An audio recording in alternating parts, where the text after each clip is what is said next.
দুর্ধর্ষ তালিবানি বাহিনী পাকিস্তানের আরো অভ্যন্তরে প্রাণ বাঁচাতে পাক সেনা কর্তারা আত্মসমর্পণের পথে নয়। খাইবার পাখতুনের পর আরো এলাকা দখলে ক্রমশ মরিয়া এখন তালিবান, কারণ পাকিস্তানের বিমান হামলার যখন পাল্টা জবাব দিচ্ছে আফগানিস্তান, পাক সেনাদের হাত পা বেঁধে চরম শাস্তি দিচ্ছে তালিবান। দেশের সংবিধান বাতিলের পথে পাক নিয়ন্ত্রিত ইউনূস সরকার। একাধিক ক্যান্টনমেন্ট এখন পাক বাহিনী দখলে। তাহলে বাংলাদেশের রোহিঙ্গা ক্যাম্পে আক্রমণের ডাক আরাকান আর্মির অনেকগুলো প্রশ্ন কি তুলছে, কারণ পাকিস্তানের বিমান হামলার পাল্টা জবাব আফগানিস্তানের শনিবার।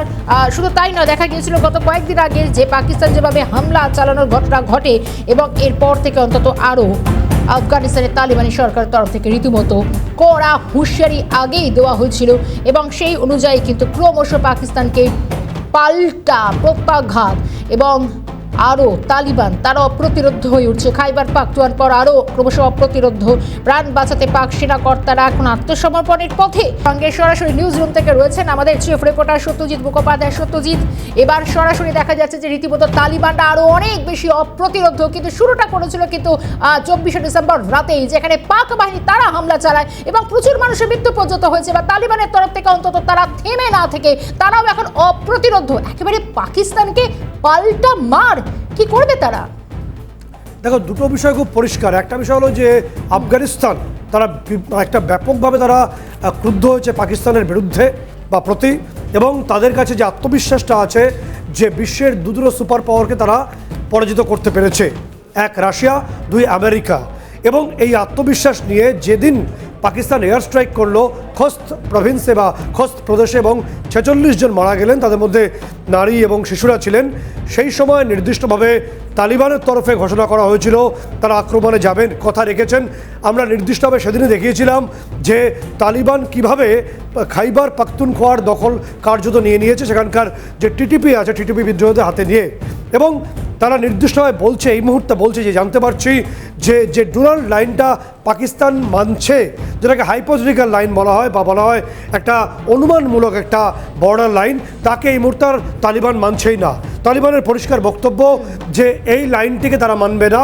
তারা খাইবার পাখতুনখোয়া যেমন হাতে নিয়ে নিয়েছে, তাদের পুরো অধিকার খাইবার পাখতুনখোয়ার সম্পূর্ণ নিয়ন্ত্রণে চলে এসছে তালিবানদের, এবং ঠিক তারা সেভাবে খাইবার পাখতুনখোয়া থেকে শুরু করে বালাকোট হয়ে তারা এই মুহূর্তে বলছে যে আল হিন্দ হচ্ছে যেখানে, অর্থাৎ খাইবার পাখতুনখোয়া থেকে যে অংশটা বালাকোট হয়ে নির্দিষ্টভাবে পাক অকুপায়েড কাশ্মীর পিওকাতে মিশছে, সেই অংশটাকে তারা আল হিন্দ বলছে।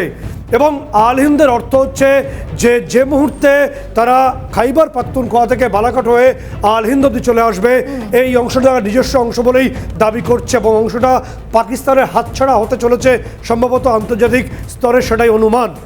ব্যাপক পরিমাণে তালিবান যোদ্ধারা তারা প্রবেশ করেছে এবং তারা একই সঙ্গে বিপুল পরিমাণে সিক্সর রাইফেলস বা নির্দিষ্টভাবে তোমার M4 কার্বাইন, প্রচুর AK-47 এবং প্রচুর অস্ত্র তারা ইতিমধ্যেই পাক ভূখণ্ডের মধ্যে প্রবেশ করেছে এবং বিস্তীর্ণ অংশ তাদের হাতে রয়েছে।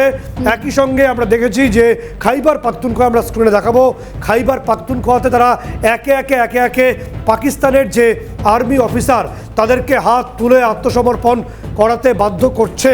পাকিস্তানের ব্যাপক সংখ্যক যারা সেনাকর্তা তারা তালিবানের কাছে আত্মসমর্পণ করছে।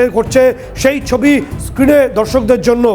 পাকিস্তানের সেনাকর্তাদের আত্মসমর্পণ করতে বাধ্য করছে তালিবান এবং নির্দিষ্টভাবে ব্যাপক পরিমাণে বিভিন্ন যে পিওকে আউটপোস্টগুলো আছে সেখানে বিস্ফোরণ ঘটানো হয়েছে। পাক বাহিনী পিছু হটছে এবং তোমাকে বলে রাখবো, এরকম একটা অবস্থার মধ্যে দাঁড়িয়ে তারা বলছে তারা আইসিস এবং পাকিস্তানের যে সেনাবাহিনী তার বিরুদ্ধে লড়াই করছে এই তালিবান গোষ্ঠী যোদ্ধারা। তারা বলছে আল হিন্দ পর্যন্ত তারা পৌঁছে তারা সেই পর্যন্ত আফগানিস্তানের বিস্তারিত করবে, আফগানিস্তানকে বাড়িয়ে নেবে।